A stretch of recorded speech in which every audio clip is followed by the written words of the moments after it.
एक तरफ अमेरिका और ईरान के बीच तनाव लगातार बढ़ रहा है, लेकिन दूसरी तरफ इस युद्ध का फायदा कोई तीसरा देश उठाने की तैयारी में है।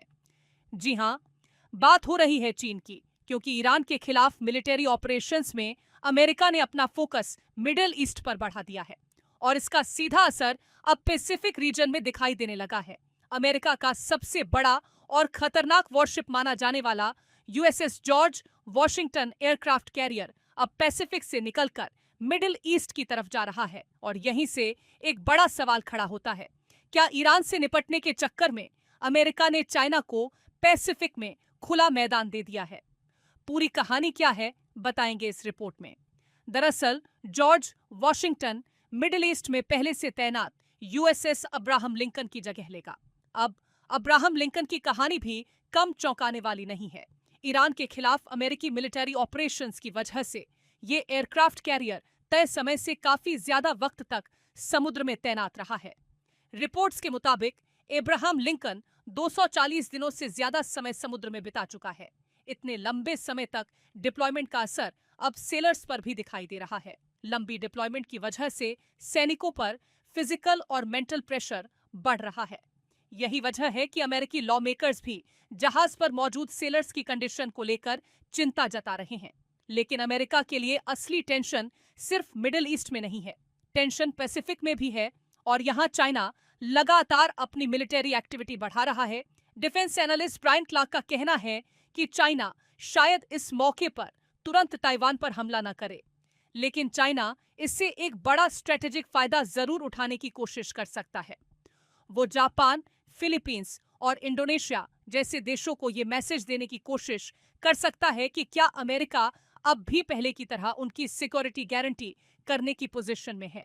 यानी चाइना की कोशिश ये हो सकती है कि पैसिफिक के कंट्रीज को लगे कि अमेरिका मिडिल ईस्ट में उलझा हुआ है और अब रीजन में चाइना की पावर ज्यादा बढ़ गई है और चाइना ने इसके संकेत देने भी शुरू कर दिए हैं। हाल ही में चाइना ने इंडोनेशिया के साथ नेवल एक्सरसाइज की।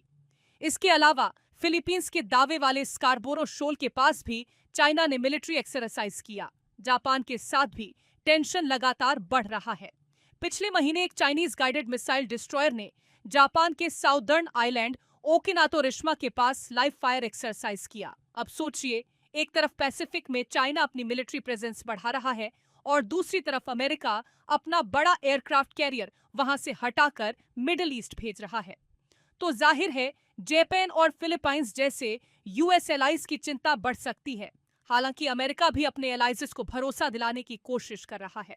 यूएस स्पेशल ऑपरेशंस कमांड के प्रमुख एडमिरल फ्रैंक ब्रैडली फिलीपींस पहुंचे और वहां के ऑफिशियल्स से मुलाकात की।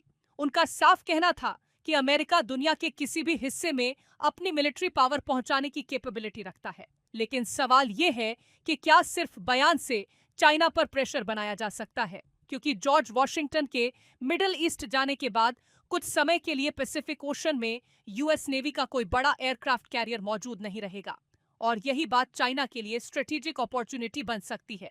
हालांकि एक्सपर्ट्स का यह भी कहना है कि मिडिल ईस्ट में सिचुएशन कंट्रोल होने के बाद अमेरिका फिर से पैसिफिक में अपनी मिलिट्री स्ट्रेंथ बढ़ा सकता है। लेकिन प्रॉब्लम यह है कि अमेरिका के पास एयरक्राफ्ट कैरियर्स अनलिमिटेड नहीं है। यूएस नेवी के पास कुल 11 कैरियर्स हैं और आमतौर पर सिर्फ 2 से 3 ही एक्टिव डिप्लॉयमेंट में रहते हैं। अगर ईरान कॉन्फ्लिक्ट लंबा चलता है और यूएसएस थियोडोर रूजवेल्ट को भी मिडिल ईस्ट भेजना पड़ा, तो नेवी पर डिप्लॉयमेंट और मेंटेनेंस का प्रेशर बढ़ सकता है। इसका असर आने वाले समय की मिलिट्री रेडीनेस पर भी पड़ सकता है। साथ ही मॉडर्न वॉरफेयर भी तेजी से बदल रहा है। ड्रोन्स, लॉन्ग रेंज मिसाइल्स और एडवांस्ड वेपन्स के दौर में बड़े एयरक्राफ्ट कैरियर्स खुद एक बड़ा टारगेट बन सकते हैं। इसीलिए फ्यूचर वॉर्स में सबमरीन्स, छोटे वॉरशिप्स और ड्रोन्स की भूमिका बढ़ सकती है। लेकिन सबसे बड़ा सवाल यही है, क्या ईरान कॉन्फ्लिक्ट का फायदा चाइना उठा रहा है? क्या मिडिल ईस्ट में बढ़ता अमेरिकन प्रेशर पैसिफिक में उसकी प्रेजेंस को कमजोर कर रहा है? क्योंकि ये सिर्फ एक एयरक्राफ्ट कैरियर के हटने की कहानी नहीं, बल्कि अमेरिका और चाइना के बीच बदलते पावर बैलेंस की भी कहानी है। आप इस पूरे मामले को लेकर क्या सोचते हैं? अपनी राय हमें कमेंट सेक्शन में जरूर बताएं। साथ ही और भी अपडेट्स के लिए जुड़े रहे।